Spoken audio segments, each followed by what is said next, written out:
Hey, it's Ryan here with Parts Doctor. Today we're going to show you how to replace the French assembly on the Samsung refrigerator. For this job, we're going to need one tool. It'll be a Phillips screwdriver. Let's get started. For this repair, we'll need to unplug or disconnect power to the refrigerator. First, we'll need to flip open the French assembly to access these two screws. Remove the Phillips screws.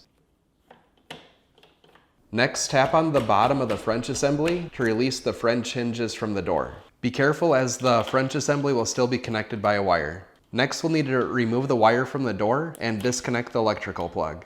If you have a bad French assembly and you need to purchase a new one, you can check out our website, partsdoctor.com. We'll leave a link in the description below. You want to make sure that you're searching with the model number from the tag on your refrigerator to make sure you're getting the correct part. To reinstall the French assembly, we'll need to start by plugging in the electrical plug and tucking the wires into the door. With the wires tucked away, you can align the French hinges and push down. Now reinstall the two Phillips screws. So that's it for this repair.